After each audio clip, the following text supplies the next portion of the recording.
Un jour, Fabio était pas super motivé sur le projet que je proposais et l'avocat m'appelle en me disant écoute Pascal, là tu déconnes, ça va pas le faire, ça va être trop compliqué à mettre en place, il faut vraiment que tu évites.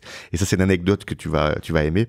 J'avais dit mais en fait ce qu'on va faire avec Coca, c'est qu'on va dans les buzz, parce qu'on s'est fait connaître en faisant du buzz, pas parce qu'on voulait faire du marketing standard, mais on a développé un peu notre stratégie à nous à l'époque.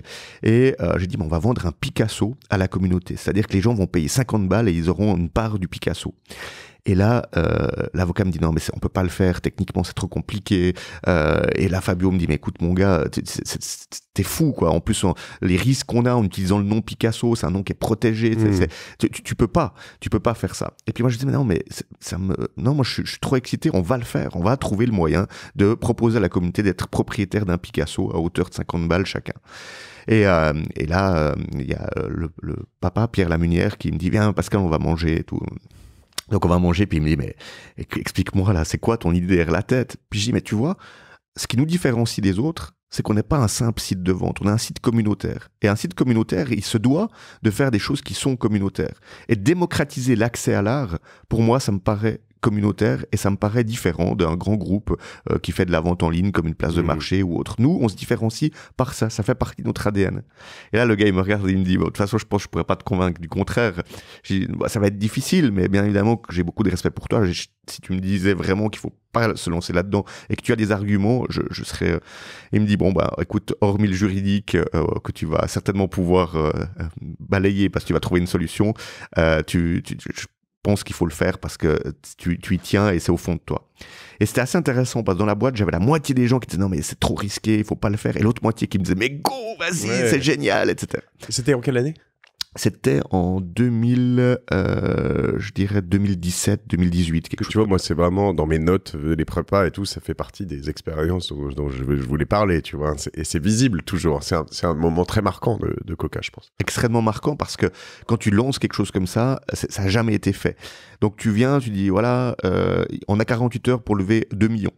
Et pour 50 balles, vous aurez un bout du Picasso, vous pourrez aller le voir gratuitement dans les musées parce que vous pourrez venir en disant c'est mon Picasso, vous venez vous montrer votre carte et puis vous pourrez rentrer. Et là, je dis à l'avocat, je me rappelle parce que c'était un moment très difficile pour moi parce que l'avocat, qui est aussi un ami, me disait mais écoute, c'est quand même compliqué, renonce. Et je me rappelle que le lendemain matin, je me suis réveillé, puis ma femme m'a dit mais tu vas pas au boulot aujourd'hui? Non. Et puis j'étais limite angoissé, en train de pleurer, tu sais. Puis je suis resté dans mon lit jusqu'à 14 heures.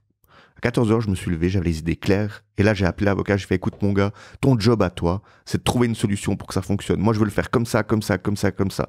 Il m'a dit ok, écoute, je vais faire avec ce que tu me dis. Ça va être coton, mais on va le faire.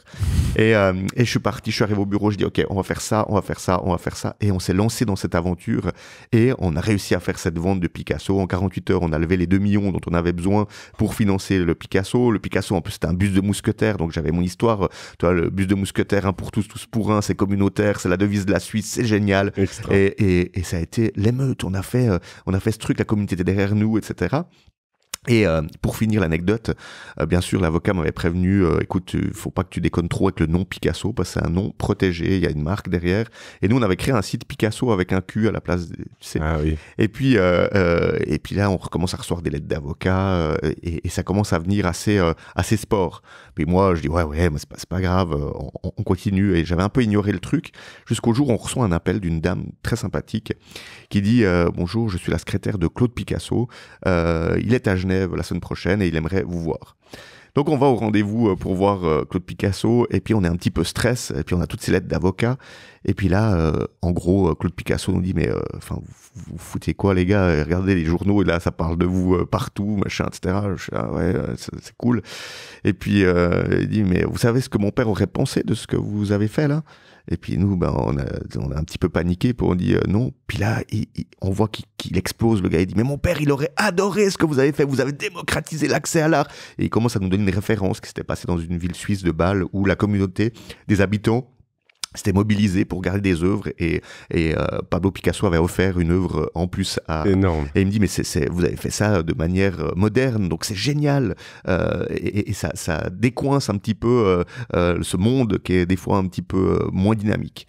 Et là, je me dis, mais qu'est-ce qui se passe, quoi? Le gars, il est monstre fan du projet et on lui dit, mais nous, on a reçu des lettres. Il dit, quelles lettres? Puis on lui explique, il dit, moi, je vous donne tous les droits, je vous fais un papier, vous en faites pas, je m'occupe de gérer cet aspect-là, etc. C'est réglé. Grâce à ce monsieur, on a eu vraiment la possibilité de développer plein de choses autour de cette œuvre. Et puis l'histoire, elle est vachement fun.